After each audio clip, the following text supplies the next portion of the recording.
오늘도 다 함께 하신 여러분들을 환영하고 사랑하고 축복합니다. 우리 옆 사람에게 인사합시다. 반갑습니다. 환영합니다. 사랑합니다.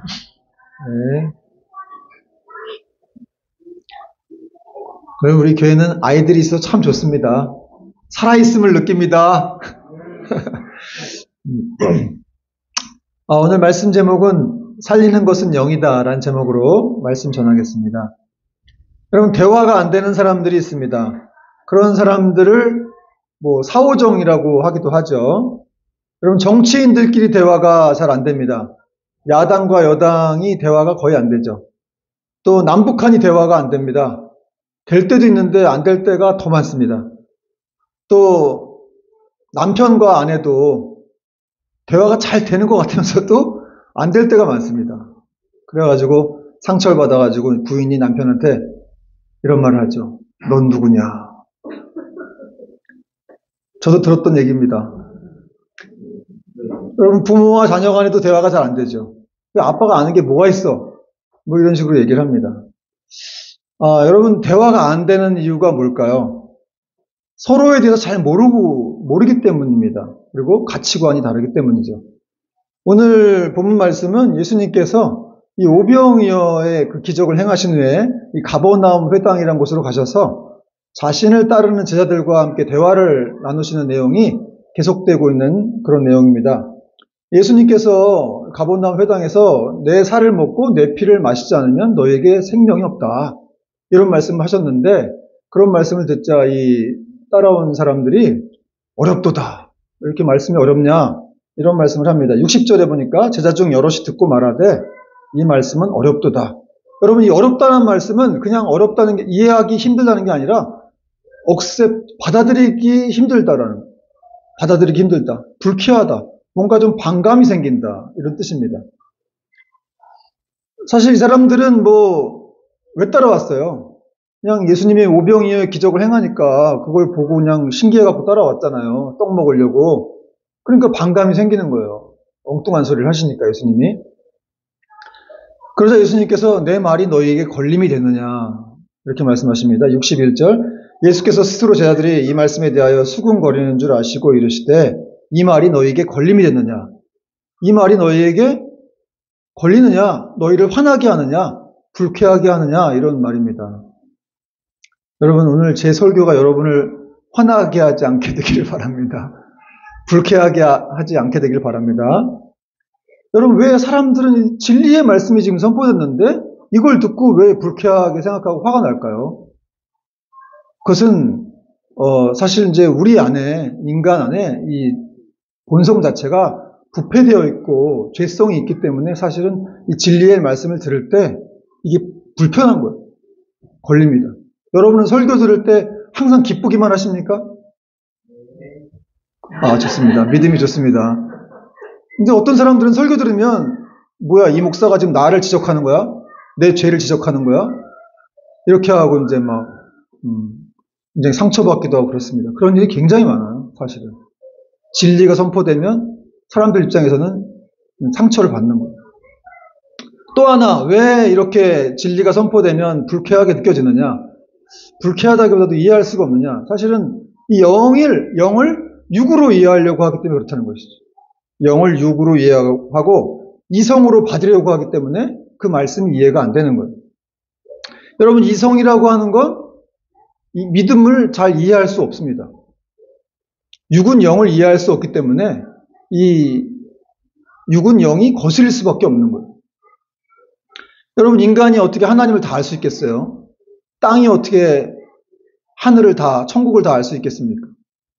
그렇듯이 우리가 연약한 땅 속에 살고 있는 죄인들이기 때문에 하나님을 영원히 이렇게 다 알 수는 없는 것이죠. 그래서 세상이 우리를 이유 없이 이렇게 미워하기도 해요. 저도 예수님 믿기 전에 그렇게 교회가 싫고 하나님이 미웠습니다. 그냥 이유 없어요. 교회 다니는 사람들이 밉고 하나님이 미웠어요. 싫더라고. 그래서 제가 육에 있었기 때문에 그렇다는 것이죠. 여러분, 말씀을 받아들이기 어렵다는 제자들에게 예수님 아주 중요한 말씀을 하시는데요. 63절 말씀 같이 한번 읽겠습니다. 시작.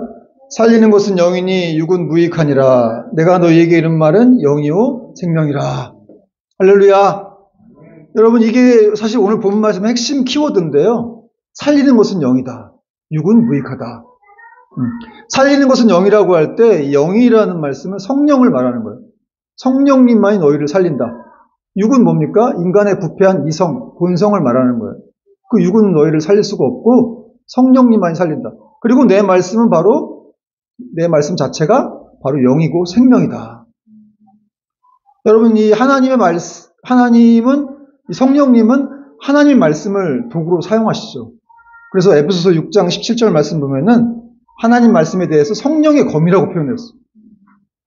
그래서 여러분, 말씀이 이 성령님이 사용하시는 도구예요. 그래서 왜 우리가 말씀을 중요시 여겨야 되는지를 알 수가 있습니다. 그래서 성령님은 이 말씀을 사용하셔서 여러분에게 생명을 막 불어넣는 거예요. 그래서 하나님 말씀이 있는 곳이나 또 하나님 말씀을 자꾸 듣게 되다 보면은 어떻게 됩니까? 영적인 갱신이 막 일어나고 우리 마음속에 있는 어둠들이 떠나가고 또 거듭남의 새 창조의 역사가 막 일어나는 거예요. 그래서 여러분, 말씀을 많이 들어야 됩니다. 왜냐하면 예수님 말씀은 영이요 생명이기 때문에. 여러분, 스마트폰 가지고 뭐 하세요? 맨날 유튜브만 보지 말고 거기 성경 앱이 있으니까 그거 들을 수도 있지 않습니까? 많이 듣고 보시기 바랍니다. 들으시기 바라요.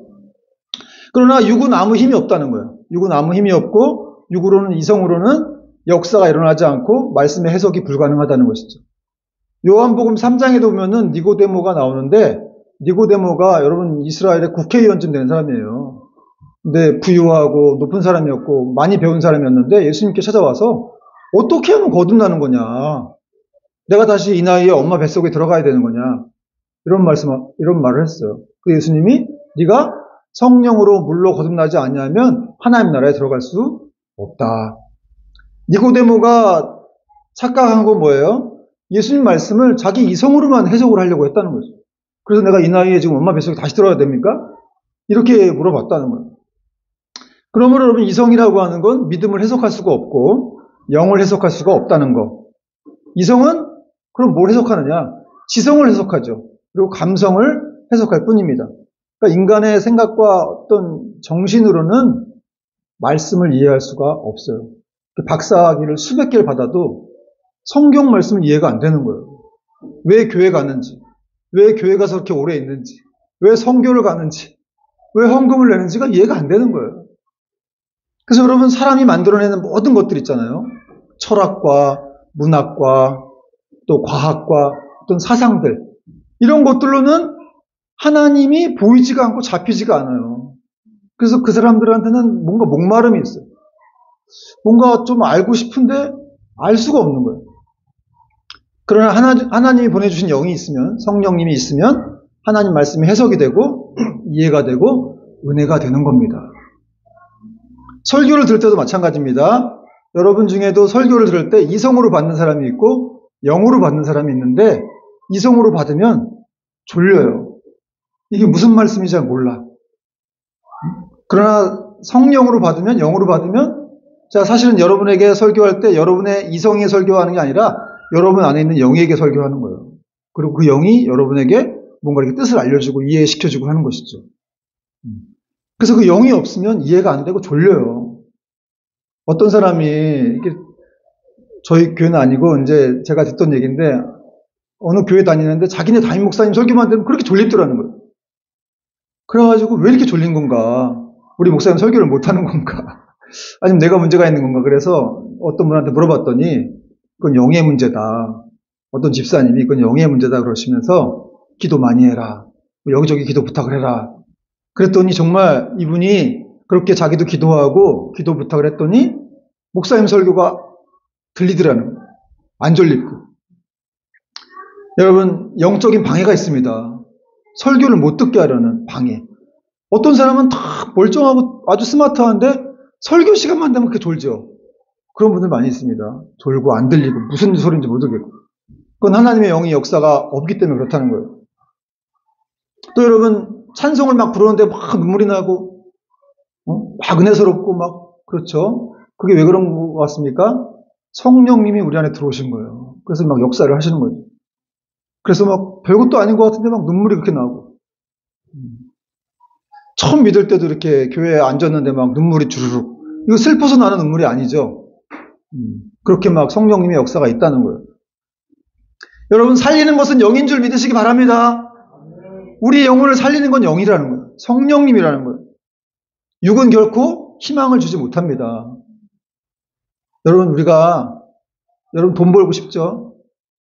뭐 공부도 많이 해갖고 좋은 대학 가고 싶고 그렇잖아요? 그게 육이라는 거예요. 성공도 하고 싶은데, 근데 여러분, 그런 육이라고 하는 건 우리를 만족시킬 수가 없다는 거예요. 아무리 좋은 걸 먹고, 아무리 좋은 고운 데 가고, 공부를 많이 해갖고, 좋은 회사 취직해서 돈을 많이 벌어도, 그게 일시적인 기쁨은 있는데, 우리 영혼을 계속해서 만족시켜줄 수는 없다는 것이죠. 그러나 하나님의 영은 우리를 영원히 만족시켜 주시는 것입니다. 아무것도 없는데 기뻐요. 별로 가진 것도 없는데 막 은혜가 넘치고, 오늘도 찬양했지만 예수의 영으로 충만하니까 성공 아직도 못했는데, 우리 집도 가난하고 집도 조그만 방 한 칸에 살고 거기 5명, 6명이 사는데도 그렇게 막 충만함으로 넘치는 거예요. 그것이 바로 하나님의 영의 역사라는 것이죠. 그럼 내가 예수 믿었는데도 왜 이렇게 나는 불행하게 느껴지는 거냐? 난 영이 없는 거냐? 하나님의 영이. 그게 아니죠. 영은 있는데 사실 그 영과 충분한 교제가 안 된 거예요. 예수님의 영으로 여러분이 충만하지 못하기 때문에 계속해서 슬픔이 있고 내 안에. 근데 사실 속는 거예요. 여러분은 그런 존재가 아닌데 마귀가 속이는 거라니까 계속. 너는 하나님의 사람이 아니야. 너는 하나님이 사랑하는 사람이 아니야. 넌 하나님 택한 사람이 아니야. 네가 뭘 할 수 있겠어. 네가 그렇게 죄를 져갖고 하나님 너를 사랑하겠어? 이렇게 계속 마귀는 속삭여요. 속인다니까요. 그러나 하나님의 성령은 여러분에게 그렇게 말씀하지 않습니다. 너는 내가 사랑하는 내 자녀야. 내가 딸이야. 내가 너를 위해서 내 아들을 보냈어. 그게 나의 충분한 분명한 약속이야. 이렇게 말씀하시는 것이죠. 여러분, 하나님의 영이 우리 안에 들어오시면 우리 죽을 몸도 살아나게 된 줄 믿으시기 바랍니다. 우리 안에 죽어있는 게 다 살아나는 거예요. 그래서 우리가 말씀과 기도를 통해서 이 성령님의 역사를 추구하는 거예요. 성령님을 사랑하고 성령님과 교제하는 게 중요하다는 것이죠. 예수님이 이렇게 놀라운 말씀을 전했는데 어떤 사람들은 이게 믿어지지가 않습니다. 64절 보니까 그러나 너희 중에 믿지 아니하는 자들이 있느니라 하시니 이는 예수께서 믿지 아니하는 자들이 누구며 자기를 팔자가 누구인지 처음부터 아심이니라. 저는 이 구절이 참 위로가 돼요. 아니, 예수님이 지금 설교를 하는데도 안 믿는 사람이 있으니까 제가 설교를 하면 다 믿겠습니까? 어떤 사람은 안 믿기도 하고 어떤 사람은 이해가 안 되기도 하고 하겠죠. 그래서 제가 설교할 때 여러분이 졸거나 또 딴 데를 쳐다보거나 이상한 표정을 지어도 저는 하나도 상처 안 받습니다. 예수님도 이렇게 설교해도 못 알아듣고 안 믿는 사람도 있는데 제가 뭐라고 제까지 이게 뭐라고 그러겠습니까? 그러나 여러분에게 그런 걸 바라는 건 아닙니다. 그래서 우리 교회는 눈을 초롱초롱하게 뜨고 잘 듣고 있기 때문에 너무 감사하고 여러분 안에는 영이 충만하구나 이런 생각이 듭니다. 이쯤에서는 이런 생각을 해보게 됩니다. 아니, 나는 어떻게 하다가 이렇게 이 자리에 앉아서 이렇게 서서 설교를 하고 있나? 난 어떻게 해서 이렇게 믿어지게 돼서 이 자리에 서 있나? 어떻게 목사까지 되었나? 제 친구들은 다 바깥에 있는데. 제가 예수님 믿기 전에 친구들이 굉장히 많았습니다. 정말로. 음악을 했기 때문에 그 친구들이 너무 많았는데 예수 믿고 다 끊어졌어요. 그 예수 믿고 나니까 혼자서 독불장군이 된 거죠. 저만 이상해진 거예요. 그래서 술자리 쫓아가가지고 야, 예수 믿어야 돼. 천국 가야 돼. 구원 받아야 돼. 노래방 따라가갖고 노래 시키면 저는 찬양 부르고 찬송부 부르더니 마치 찬물을 쫙 끼얹는 것처럼 분위기가 쫙 가라앉더라고요. 제 친구들이 그랬어요. 너 나가! 다시 오지 마! 야, 이 미친 녀석아. 너 어떻게 하다 이렇게 된 거야? 정신 차려. 어떻게 하다 이렇게 광신자가 됐어? 예수 믿으면 떡이 나오냐, 밥이 나오냐? 여러분, 저 지금 예수님이 밥 주십니다. 저 예수님이 월급도 주시고 밥도 주시고 은혜 가운데 늘 이렇게 붙들어 주고 계시죠.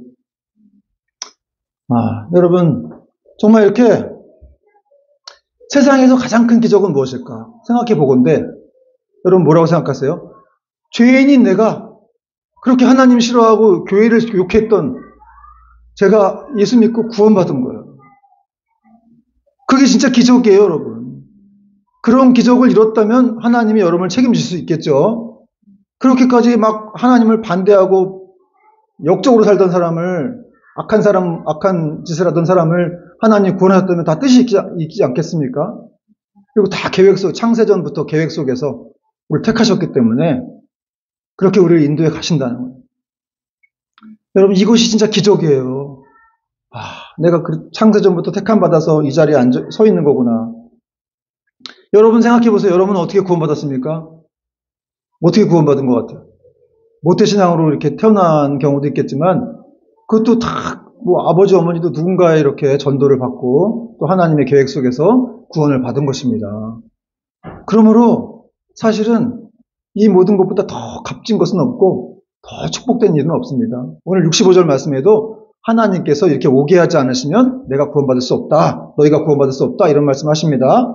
65절 보니까 같이 읽어볼게요. 시작. 또 이르시되 그러므로 전에 너희에게 말하기를 내 아버지께서 오게 하여 주지 아니하시면 누구든지 내게 올 수 없다 하였노라 하시니라. 여러분이 여기 어떻게 온 거라고요? 하나님이 오게 하지 아니하시면 여기 자리에 올 수가 없다는 거예요.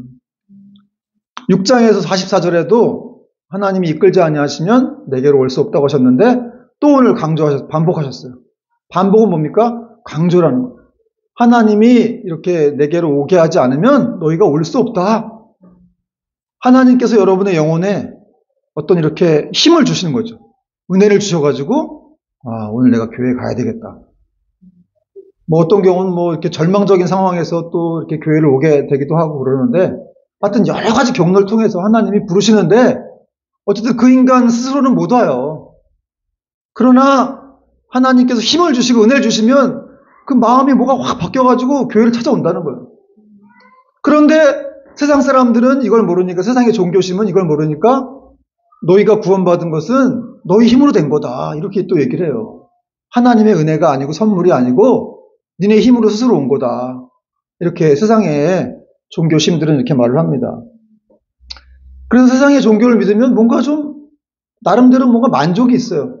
내가 득도해서 깨달은 거니까. 그러나 이 십자가의 외침은 뭡니까?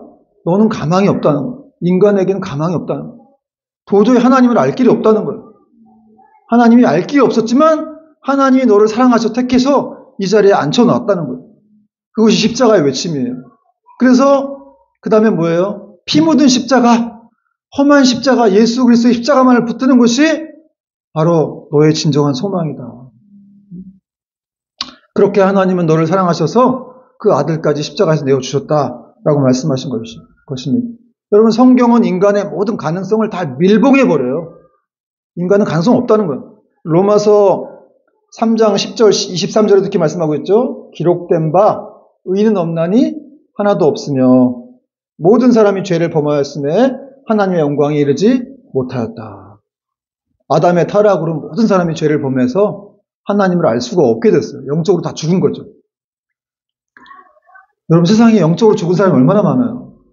재산은 막 수백억인데 영적으로는 아무것도 없는 거예요. 예수가 없다. 그러면 그 사람은 아무것도 없는 것입니다.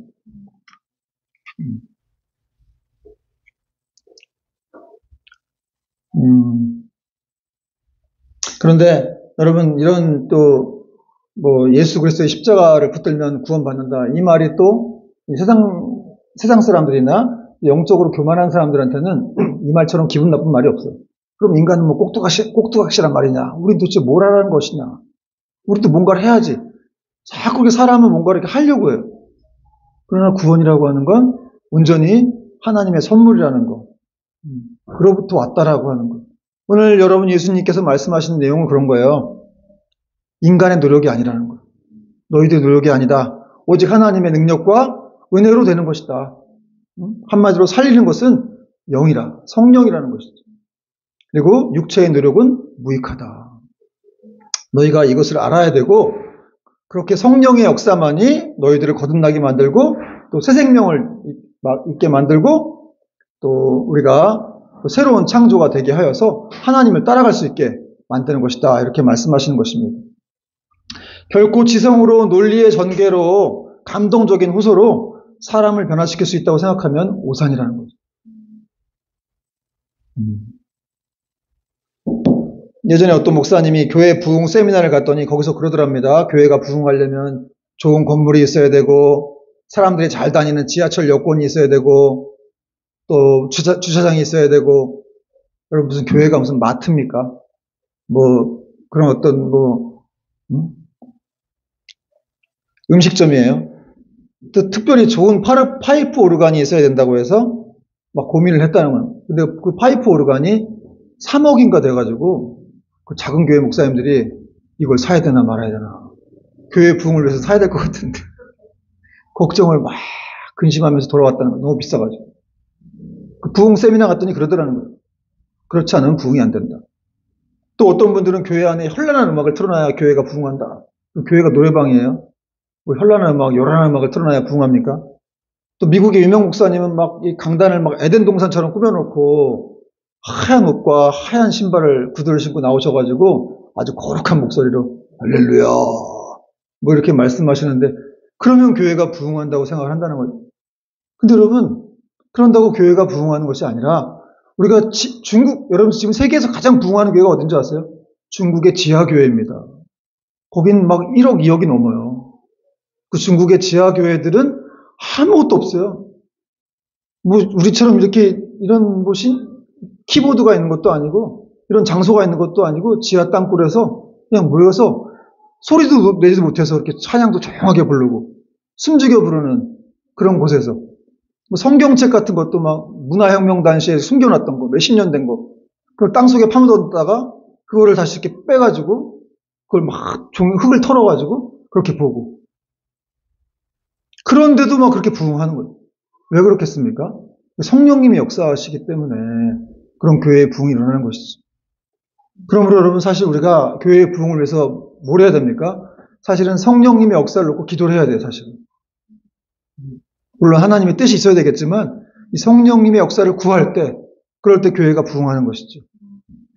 여러분 예수님께서 이렇게 불편한 말씀을 하니까 제 아들이 떠났다고 말씀하고 있어요. 66절 보니까 그때부터 그의 제자 중에서 많은 사람이 떠나가고 다시 그와 함께 다니지 아니하더라.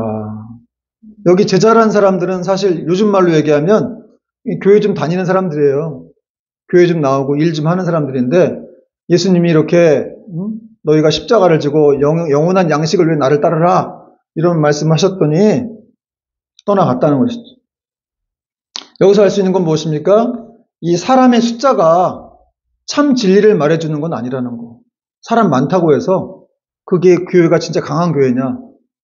그런 건 아니라는 것이죠. 또 하나 진리의 말씀이 선포되면 사람들이 떠날 수 있다는 거예요. 떠나서 불편하니까 떠나겠죠. 그럼 교회가 줄어들 수가 있다는 거예요. 여러분 사실 오늘날에도 많은 목회자들이 이렇게 설교를 마음대로 못하죠. 성도들이 떠나갈까 봐. 그래서 어떤 복음에 맞는 하나님 말씀에 입각한 그런 설교를 못하기도 합니다. 그러나 바울이 말한 것처럼 내가 사람을 기쁘게 하랴 하나님을 기쁘시게 하랴 내가 사람을 기쁘게 하는 것이었다면 하나님의 종이 아니니라 그랬는데 여러분 하나님을 기쁘시게 해야 됩니다. 하나님을 기쁘시게 하지 않으면 교회가 약화되는 거예요. 결국 교회는 망하는 길로 갈 수밖에 없어요. 그러므로 하나님을 기쁘시게 할 때 당장은 뭔가 줄어드는 것처럼 보이지만 그러나 더 부흥과 또 하나님의 역사가 일어난다는 거예요. 많은 이들이 떠나자 예수님께서 이렇게 말씀하셨습니다. 67절 말씀 같이 한번 읽을게요. 시작. 예수께서 열두제자에게 이르시되 너희도 가려느냐? 너희도 정말 떠나고 싶은 거냐? 근데 이 말의 언어적인 뜻은 너희도 정말 가려는 건 아니지? 그런 말이에요. 다른 사람 다 떠나도 너희들은 이렇게 믿음을 잃지 않았으면 좋겠다. 이런 예수님의 마음의 표현입니다. 사랑하시는 제자들이 떠나는 것을 원치 않으시는 것이죠. 여러분 주님께서 여러분에게 너희도 가려느냐? 너희도 나를 떠날 것이냐? 이렇게 물으시면 어떡할 거예요? 네, 가겠습니다. 이렇게 대답하면 안 되겠죠. 여러분, 예수님 믿으면 고난도 있고, 또 가난해질 수도 있고, 물론 부유해질 수도 있습니다. 그러나 고난이 있고, 그렇을지라도 예수님 믿는 길만이 영원한 생명을 얻는 길이에요. 또 이 땅에서 축복을 누리는 길이기도 하죠. 그분이 돌봐주셔야 우리가 사는 거 아니겠습니까?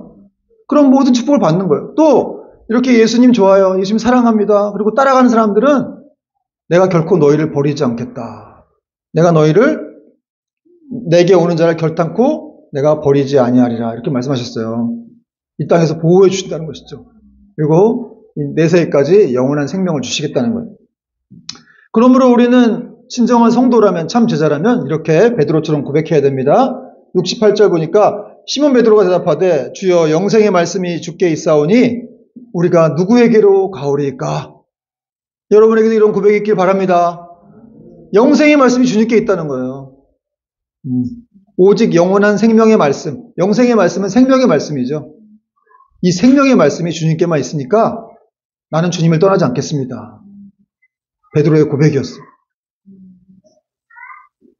근데 여러분, 사실 이 고백이, 베드로의 고백이 하나님이 택하신 자들만 할 수 있는 고백이에요. 그렇죠? 그런데 또 한편으로 생각해보면 조금 조심스럽고 겁나는 그런 말이기도 합니다.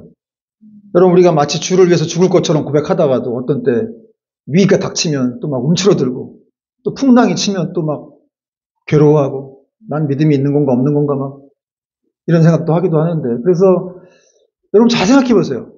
내가 지금 하나님을 생각해 보면은 기쁘기도 하지만 그분에 대한 어떤 좀 미안한 마음, 죄송스러운 마음이 있죠. 저도 그래요. 주님을 생각해 보면 내가 정말 주님 대로 살고 있는 건가? 라고 생각해서 참 죄송스러운 마음이 있지만, 그럼에도 불구하고 그분 곁에 붙어 있는 것이, 그것이 진정한 축복의 길이고 영원한 생명의 길이기 때문에 우린 거기 있는 거 아니겠습니까? 그러므로 우리는 계속해서 영생의 말씀에 붙어 있어야 돼요. 너희도 가려느냐? 예, 가겠습니다 하고 떠나는 어떤 제자들과 같이 하면 안 되고, 영원한 생명의 말씀, 그 주님께 우리는 계속 붙어 있어야 되고, 그런 믿음을 우리는 가져야 됩니다. 여러분, 우리가 이 땅에서 이 살아가는 이유를 알아야 돼요. 왜 우리를 살아가느냐? 왜 우리가 돈을 벌고, 왜 우리가 직장을 다니고, 또 결혼을 하고, 학교를 가는 겁니까? 사실은 예수 그리스도의 영광을 위해서예요. 그분을 높여드리기 위해서. 그래서 그분이 우리에게 엄청난 은혜를 주셔가지고 자기가 대신 죽었지 않습니까? 그런 상황에서 우리를 구원하셨다면 우리는 그분을 위해 살아야 한다는 거죠. 그걸 진짜 믿는다면. 그래서 십자가를 과감히 지고 한번 따라갈 필요가 있습니다. 그럴 때 결코 우리는 후회하지 않는 인생을 살게 된다는 거죠. 얼마나 많은 사람들이 예수를 구주라고 고백하면서도 자기 욕구나 필요를 채우기 위한 대상으로 예수님을 믿고 있는지 몰라요. 어떤 목사님한테 들은 얘기인데, 동기 목회자 모임에 가면 맨날 이런 얘기만 한대요. 너희 교회에 몇 명 모이냐? 헌금은 얼마나 들어오냐? 아니, 여러분, 이게 말이 됩니까? 누가 얼마나 회개를 하고 회심을 하고 그렇게 구원받았는지를 묻지는 않고 육적인 것만 이렇게 얘기를 한다는 거예요. 물론 인사치레 같은 거일 수도 있겠지만, 그러나 여러분, 교회는 연예계가 아니고 헐리우드가 아니에요. 여러분, 교회만큼 교회 안에 정말 연예인들만큼 잘생기고 이쁜 사람도 있습니까? 또 그렇게 있는 사람, 그런 사람들만 있는 것이 좋은 건 아니죠. 그냥 그런 사람들보다는 어쨌든 예배와 기도, 말씀밖에 그걸 붙들지 않으면 살 수 없는 우리가 더 복인 줄 믿습니다. 여러분, 교회는 그런 것으로 정체성을 드러내는 것이 아닙니다. 정치인들처럼 교회가 말 잘하는 것도 아니고, 아나운서처럼 말 잘하는 것도 아닌데, 그런 걸 붙들려고 한다는 거예요. 그러나 교회는 그런 것으로 정체성을 드러내는 것이 아니라, 정말로 한 영혼을 사랑해서 전도하고 양육해서 그 사람을 종교인이 아닌 참 그리스도인으로 만들어내는 파워가 있느냐 없느냐, 이게 교회의 정체성이라는 거죠. 이게 능력입니다. 그러므로 여러분, 우리는 가치관이 달라져야 됩니다. 생각이 달라져야 됩니다.